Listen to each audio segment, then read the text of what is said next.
Hi friends, இன்றைக்கி நம்ம என்ன கதை பார்க்க போகிறோன்னா, குழந்தையை அபார்ஷன் பண்ண நினைத்த மனைவி சிறுகதை. மடியில் புரண்டவன் முகம் திருப்பி அவள் வயிற்றில் மிருதுவாய் முத்தமிட்டான். நந்தினிக்கு சிலித்தது. அவன் தலைமுடியில் விரல்களை அலைய விட்டாள். நந்து, நான் இப்போ ரொம்ப சந்தோஷமாக இருக்கேன் தெரியுமா என சூர்யா சொல்லவும் நந்தினி எதுவும் பேசவில்லை. ஏய், என்னம்மா, நான் பாட்டுக்கு பேசிகிட்டே இருக்கிறேன், நீ ஒன்றுமே சொல்லாமல் இருக்கே. அவன் விரல்களை பிடித்து கொண்டாள். என்னப்பா சொல்லணும், சொல்லு என்றாள் நந்தினி. அப்படி கேளு. இங்கே பாரு நந்து, எனக்கு பெண் குழந்தை தான் வேணும். என்ன பேர் வைக்கலான்னு சொல்லு. நந்தினி யோசித்தாள். இனிமேலும் தவிர்க்க முடியாது, சொல்லித்தான் ஆக வேண்டும் என முடிவுக்கு வந்தவள், நான் ஒன்று சொன்னால் நீங்கள் கோவிச்சுக்க மாட்டியேப்பா என்றாள்.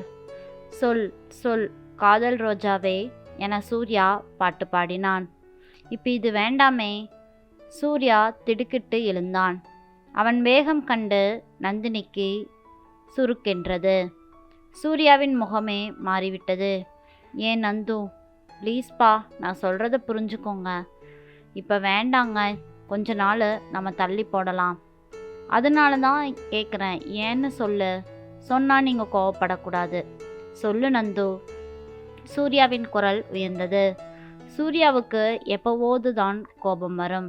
இந்த வருஷம் எனக்கு ப்ரொமோஷன் டியூ, இது இருந்தா கொஞ்சம் என்று இழுத்தாள். பயந்துட்டம்பா. அப்போ சரியா? இல்லை நந்து, இது ஒன்றும் பெரிய சிக்கலெல்லாம் இல்லை.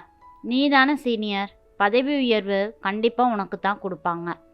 இதெல்லாம் ஒரு பிரச்சனையே இல்லை. இல்லைப்பா, உங்களுக்கு புரியாது. உங்களை மாதிரி அரசாங்க உத்தியோகம் இல்லை இது. சீனியாரிட்டிக்கு மதிப்பு கொடுக்க. இது ப்ரைவேட் கம்பெனி, அதுவும் அட்வர்டைஸ்மெண்ட் கம்பெனி. ப்ரெக்னென்ட்னா நிறைய லீவு போடணும். ஆரம்பத்திலேயே ரொம்ப கஷ்டம்ப்பா. அதை யோசித்து நிறுத்திடுவாங்க. சூர்யா யோசித்தான். நான் எவ்வளோ ஆசையாக இருந்தேன் தெரியுமா. ஃபஸ்ட்டு பேபி வேற. அப்புறம் ப்ரொமோஷனை எல்லாம் பார்த்துக்கலாம்ல. இல்லைப்பா, முடியாது.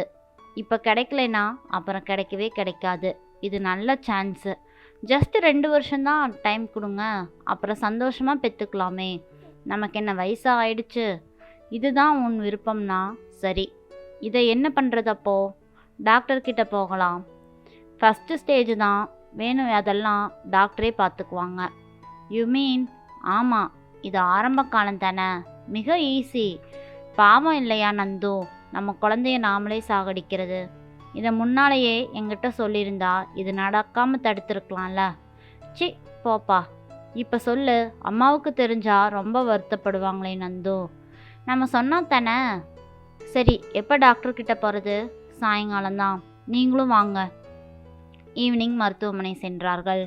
எதிலிரு இருந்த பெண் இவளை பார்த்ததும் முகத்தை திருப்பிக் கொண்டது. நந்தினிக்கு ஆச்சரியமாக இருந்தது. சூர்யாவின் காதில் கிசுகிசுத்தாள். அங்கே பாருங்க, 18 வயசு இருக்குமா? இதுவே ஒரு குழந்தை மாதிரி இருக்குது. இதுக்கெல்லாம் ஒரு குழந்தையா? ஆமாம், எல்லாம் உன்ன மாதிரியே இருப்பாங்களாக்கும். நந்தினி மௌனமானாள். அப்பொழுதுதான் கயல் உள்ளே நுழைந்தாள். இவளை பார்த்து சிரித்துட்டு உள்ளே போனாள். யாருன்னு தெரியுதா சூர்யா? தெரியலையே. முன்னாடி குடியிருந்தோம்ல, அந்த வீட்டுக்கு பக்கத்து வீடு. அந்த வீட்டு பாட்டியோட பேத்தின்னு நினைக்கிறேன். இங்கே ஸ்டாஃப் நர்ஸாக இருக்கு. சூர்யா சுற்றுமுற்றும் பார்த்தான். கிளினிக்கில் கூட்டம் சேர்ந்திருந்தது. டாக்டர் வர லேட் ஆகும் போல. நான் கொஞ்சம் வெளியில் நிற்கிறேனே. எதுக்கு? சிகரெட் பிடிக்கிறக்கா? ரகசிய குரலில் கேட்டாள் நந்தினி. ஒன்னே ஒன்றுடி, போயிட்டு வந்துடுறேனே என்றான் சூர்யா. சரி, டாக்டர் வரக்குள்ள உள்ளே வந்துடணும், ஓகேவா? நீங்கள் இல்லாமல் நான் டாக்டரெல்லாம் பார்க்க மாட்டேன். நீங்கள் கண்டிப்பாக என் கூட இருக்கணும். சூர்யா எழுந்து வெளியே போயிருந்தான். கயல்விழி இப்பொழுது ட்ரெஸ் மாற்றியிருந்தாள். எத்தனை நம்பர் டோக்கன் நந்து? 18. ஐயோ, கொஞ்சம் லேட் ஆகுமே. பரவாயில்ல, டாக்டர் வந்துடுவாங்களா? பக்கத்து வீடுல டாக்டர் இருக்கிறாங்க, அதனால் டக்குன்னு வந்துடுவாங்க என்றாள் கயல்விழி. ஏன் கயல், ஒரு ஃபோன் பண்ணக்கூடாது? இப்படி தெரியுதா? உள்ளே வாங்க, எங்கள் ரூம் இருக்குது. ஆமாம், அவர் எங்கே போயிருக்காரு? வெளியில் நிற்கிறாரு. எழுந்து கயல்விழியுடன் போனாள் நந்தினி. அவளுடைய அறை சற்று சின்னதாக இருந்தது. கயல்விழி மின்விசிறியை சொல்லவிட்டாள். நந்து, உனக்கு எதிரில் ஒரு பெண்ணு ஜோஸ்தனா உட்கார்ந்திருக்கே பாத்தியா? ஓ, அந்த சின்ன பெண் தானே? பார்த்தேன். ரொம்ப சின்ன வயசு போல. இந்த சின்ன வயசுலேயே குழந்தை பெற்றுக்க வந்திருக்குதே. ஏன் 17 வயசுலேயே கல்யாணம் பண்ணி வச்சுட்டாங்களோ? ஆமாம், அடுத்த வருஷமே குழந்தை பெற்று 30 வயசுலேயே கிளவி ஆயிடும் போல. கயல்விழி கண் சிமிட்டினாள். என்ன கயல், இது வேற விவகாரம். அது கல்யாணமான பொண்ணே கிடையாது. ஐயோ, அப்புறம்? அது ஒரு கதை. ஜோஸ்னாவோட அம்மா ஒரு வீட்டில் சமையல் வேலை பார்க்குறாங்க. அந்த வீட்டுக்கு இந்த பொண்ணு அடிக்கடி போயிட்டு வரும். அப்போது அந்த வீட்டு பையனோட பழக்கமாயிருச்சு. பாவம் சின்ன பொண்ணு. அவனுக்கா சரியான சந்தோஷம். இதுக்கு கஷ்டம். அட கஷ்டமே, களைச்சிட வேண்டியது தானே. டாக்டர் அம்மாவும் இதைத்தான் கேட்டாங்க. ஆனால் அந்த பொண்ணு பிடிவாதமாக மறுத்துடுச்சு. ஒரு உயிரை கொல்லக்கூடாதுன்னு சொல்லிடுச்சு. வெளியில் தெரிஞ்ச அசிங்கமே. ஆமாம், அதையும் நாங்கள் சொன்னோம். அவமானத்தோட ஒரு உயிர் பெருசில்ல. நான் செஞ்ச தப்புக்கு இந்த குழந்தைய தண்டிக்கக்கூடாது. நந்தினி உறைந்தே போனாள். கயல்விழி இவள் தோள்களை தட்டினாள். சரி, டாக்டர் வந்துட்டாங்க, நீ போய் உட்காரு நந்து. நந்தினி உட்காரவில்லை. வெளியே வந்தாள். சூர்யா நின்று கொண்டிருந்தான். வீட்டுக்கு போகலாமா? ஏன், டாக்டரை பார்க்கலையாக்கும்? நம்ம பொண்ணுக்கு பேர் வச்சிட்டேன், ஜோஸ்தனா. எப்படி? சூர்யா சந்தோஷமாய் அவள் விரல்களை பற்றி பின்னிக்கொண்டே போனான். எப்படியோ அவர்களுக்குள் அதுவோ இதுவோ ஆண்டவன் போல தலைச்சம்பிள்ளையில முழுக்கென்று குழந்தை பிறந்தது. தாய் வீட்டில் 3 மாதம் இருந்துவிட்டு வந்திருந்தாள். ஒரு துளி கூட மாற்றமில்லாமல் குட்டி குழந்தையை குளிப்பாட்டுவதிலிருந்து உணவு கொடுத்து தூங்க வைக்கும் வரை அதைவிட அதிகப்படியான தர்க்கங்கள் நடக்கவே ஆரம்பித்தன.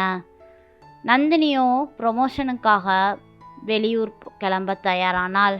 போகும் நாள் நெருங்க அவளின் புலம்பலும் அதிகமாகவே ஆனது.